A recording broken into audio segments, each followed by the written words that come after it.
गहपुर ओनसोलनि सिङाव थानाय खराइगुरि सोरां लाइमोन क्लाबनि बानजायनायाव खराइगुरि गामिनि गुवार गेलेग्रा फोथाराव 15 आगस्तखौ लोब्बा लाखिनानै जोलुर बादायलायनाय हाबाफारि लायो। बेनिनो दिनै जोबथा बादायलायनाया रयेल स्टार एफसी आरो गहपुर स्पर्ट्स एकाडेमी एफसीनि गेजेराव जानानै थाङो। जोबथा बादायलायनायाव रयेल स्टार एफसीआ 3 गल आरो गहपुर स्पर्ट्स एकाडेमी एफसीआ 1 गल सोनो हायो। गोबाव समनिफ्रायनो खराइगुरि सोरां क्लाबा जोलुर बादायलायनायखौ खुंबोगासिनो दं, नाथाय दिनैसिमबो जोलुर नायगिरि रायजो राजाफोरनो मोजां सुबिदा खालामनानै होनो हायाखै। बेनिखायनो बिथांमोना खराइगुरि गामिया बिटिसिआव हाबनाय हिसाबै बिटिसि सरकारनिफ्राय गंसे स्टेडियाम मोननो हास्थायदों।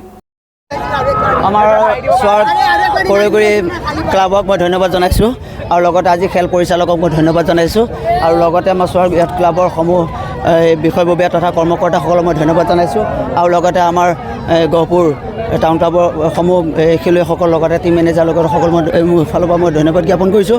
লগতে গহপুৰ জিলা ক্ৰীড়া সম্পাদক তথা সভাপতি আৰু বিষয়ববীয়াসকলক মই ধন্যবাদ জনাইছোঁ। লগতে ৰেফাৰী বৰ্ডৰ সমূহ সভাপতি আৰু সম্পাদক সকলোকে মই ধন্যবাদ জ্ঞাপন কৰিছোঁ। আৰু আমাৰ লগতে আমাৰ গোটেই আমাৰ মানে গহপুৰৰ যিটো আমাৰ উত্তৰ পাৰৰ যিমানসমূহ ৰাইজ আছে সমূহ ৰাইজক মই মোৰ ফালৰ পৰা ৰয়েল ষ্টাৰ ক্লাবৰ তৰফৰ পৰা মই ধন্যবাদ জ্ঞাপন কৰিছোঁ। আৰু আমাৰ ৰয়েল ষ্টাৰ ক্লাবটো আমাৰ শ্ৰদ্ধাৰ স্বৰ্গীয় লোকেশ্বৰ দৈমাৰীদেৱ, স্বৰ্গীয় আমাৰ অনিল দৈমাৰীদেৱ আৰু লগতে স্বৰ্গীয় সৰুটি আৰু লগতে আমাৰ নগা মুছাহিদেৱ পুৰণা যিখিনি খেলুৱৈ আৰু যিখিনি আমাক আগবঢ়াই নিছিলে সেই দিনৰ বাদৈ তেখেতসকল য'তেই আছে আমাৰ আশীৰ্বাদ আছে আৰু তেখেতৰ আশীৰ্বাদসকলৰ কাৰণে আমি এই খেলখন জিকিছোঁ। আৰু সমূহ খেলুৱৈসকলক যিসকল খেলুৱৈয়ে খেলিছে সেই খেলুৱৈসকলকো মোৰ ফালৰ পৰা মই ধন্যবাদ জ্ঞাপন কৰিছোঁ। আৰু লগতে যিসকলে ছাবচিডি আছে তেখেতসকলে খেলিব পৰা নাই তেখেতসকলেও মোৰ ফালৰ পৰা মই ক্ষমা প্ৰাৰ্থনা মাগিছোঁ। আৰু লগতে আপোনালোকৰ চেনেলৰ মিডিয়াসকলক মোৰ ফালৰ পৰা ৰয়েল ষ্টাৰ ক্লাবৰ মেনেজাৰ লগতে মই শ্ৰী বিজেন্দ্ৰনাথ হিচাপে আৰু সমূহ ৰাইজৰ হৈ মই ধন্যবাদ জ্ঞাপন কৰিছোঁ। মই এতিয়া আমাৰ ৰয়েল ষ্টাৰ ক্লাবৰ আণ্ডাৰ 13, 15, 17 আৰু আমাৰ যিসকল আমাৰ এ টিম সকলো ৰানিং চলি থাকে। আপোনাৰ আণ্ডাৰ 13তো আমাৰ ডিষ্ট্ৰিক্ট হেৰিয়ত যায় আৰু কোকৰাঝাৰ ফালে 15ত যায় আৰু 17ও আছে আৰু এতিয়া আমি আণ্ডাৰ 17ও আছে।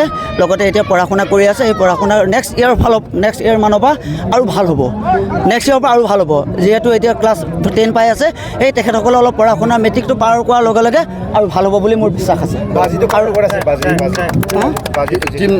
টিমটো আমাৰ গহপুৰ টাউন ক্লাবৰ লগত আছিলে, গহপুৰ টাউন ক্লাবৰ লগত আছিলে যিটো আছে তেখেতসকলক মোৰ ফালৰ পৰা আমাৰ নিতুল পাটবিদেৱক মই ধন্যবাদ জ্ঞাপন কৰিছোঁ। আৰু যিসকল খেলুৱৈ আমি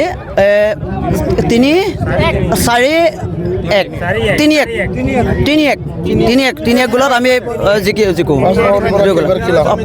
আৰু আজিলৈকে আমি 3টা খেল খেলিলোঁ আৰু এবাৰ চিডিউল মতে হৈছে, খুব ধুনীয়া হৈছে, সময় পাইছোঁ আৰু খুব সুন্দৰভাৱে পৰিচালনা কৰিছে, খুব সুন্দৰভাৱে। হয়, আজি আমাৰ এবাৰ 4 নম্বৰ ফাইনেল পালোঁ আৰু আমি আগতেও চেম্পিয়ন হৈছোঁ আৰু ৰানাৰ্ছ আপ হৈছোঁ আৰু এইবাৰো চেম্পিয়ন হৈছোঁ।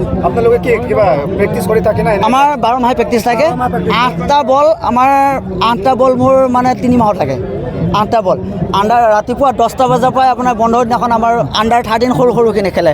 তাৰপাছত 1টা বজাৰ পৰা প্ৰায় 3টা বজালৈকে প্ৰায় আণ্ডাৰ 13, 15ৰ ভিতৰত খেলে। বাকীখিনি আমাৰ ডাঙৰখিনিৰ কাৰণে ঠিক সন্ধিয়া লৈকে চলে আৰু ৰানিং চলেগে।